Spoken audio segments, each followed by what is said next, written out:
Galera, mais uma propriedade periódica, agora densidade. Densidade também é conhecido como massa específica, tá? Legal saber isso. A gente vai usar a letra D minúscula para representar. Densidade, sinônimo de massa específica. Você já aprendeu, né? Para calcular densidade, você relaciona massa-volume. Então, se você dividir a massa pelo volume, você calcula a densidade. Galera, se você memorizar o elemento mais denso da química e a posição dele na tabela periódica, facilita demais você descobrir no período na família como a densidade varia. O ósmio é o elemento mais denso que tem na química. Pessoal, ele fica mais ou menos no meio da tabela, na parte de baixo. Mais ou menos nessa posição aqui, ó, OS, ósmio. Ele é o elemento mais denso que tem na química. Por que é legal saber que ele é o mais denso e ele está ali? Para você saber como vai variar na família e no período. Gente, primeiro, na família. Ele está embaixo da família. Então, a densidade, ela cresce na família de cima para baixo. Ok? Ó, a densidade cresce de cima para baixo. Se você tiver dois átomos da mesma família, o que está embaixo é mais denso daquele que está em cima. E no período? Como ele está mais ou menos no meio da tabela, no período a densidade vai crescer das extremidades para o centro. Joia? Então, por exemplo, ó, eu tenho um átomo aqui e um aqui, ó. Esse daqui, do mesmo período, que está mais próximo do centro, ele é mais denso que aquele lá. Tá joia? Então, essa daí é a densidade ou massa específica. Na família, a densidade cresce de cima para baixo, no período dos extremos para o centro. Joia? Mais uma propriedade periódica, volume atômico. Gente, quando a gente fala volume atômico, a primeira impressão que vem é que é o volume de um átomo. Na verdade, não é, tá?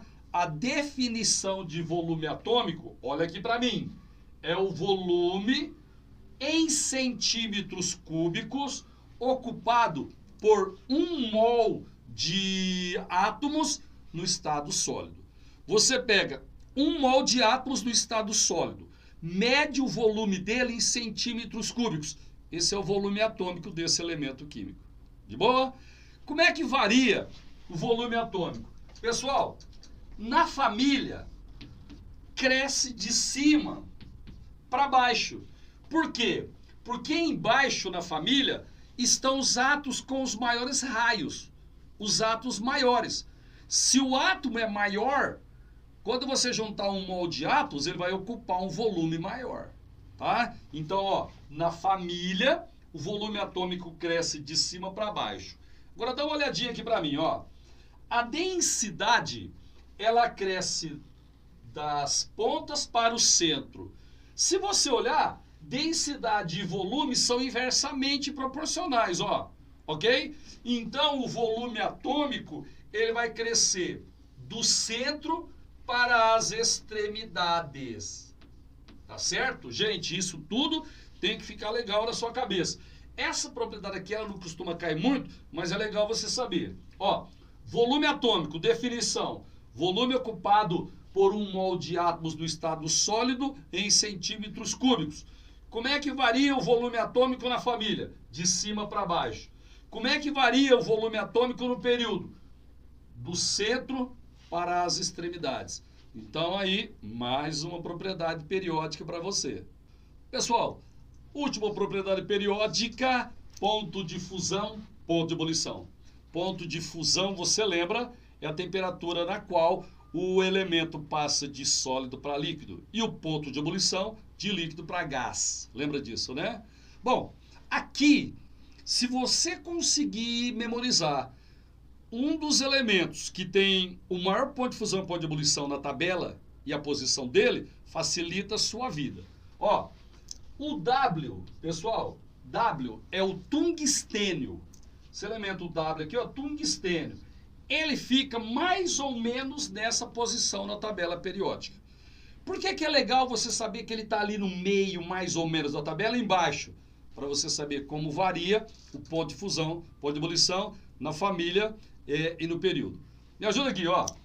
No período, ele está mais ou menos no meio, tá vendo?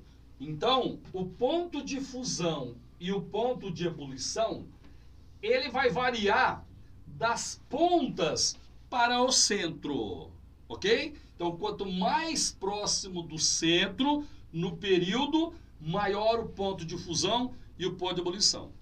Agora, toma cuidado num detalhezinho aqui. Na família, ele está embaixo, tá vendo? Então, é o seguinte, ó. Na família, o ponto de fusão e o ponto de ebulição, ele vai variar de cima para baixo, pessoal. Numa família, quanto mais embaixo, maior o ponto de fusão e o ponto de ebulição. Só que é o seguinte, existe uma anomalia na tabela periódica. Em todas as famílias, o ponto de fusão e o ponto de ebulição, eles crescem de cima para baixo. Só que nas famílias 1A e 2A é o contrário, tá certo? A família 1A e a família 2A, o ponto de fusão e o ponto de ebulição, eles crescem de baixo para cima. É uma anomalia. Então, ó, todas essas daqui de cima para baixo, só aquela lá de baixo para cima. Para fechar esse assunto, ó, qual é o elemento da tabela que tem a maior energia de ionização? Hélio. Qual é o elemento mais eletronegativo da química? Flúor. Qual é o elemento mais eletropositivo? Frâncio. Qual é o elemento que tem o maior raio atômico? Frâncio. Qual é o elemento que tem a maior afinidade eletrônica? Cloro. Muito próximo do flúor. Lembra? Qual é o elemento mais denso da tabela periódica? Ósmio. Qual é o elemento que tem o maior ponto de fusão e ebulição? Tungstênio. Moçada, então, ó, tabela periódica, propriedades periódicas, é isso que você tem que saber. Dessas daí, energia de ionização, raio atômico, eletronegatividade, são os três que mais caem. Deu atençãozinha especial a esses três aí. Um abraço.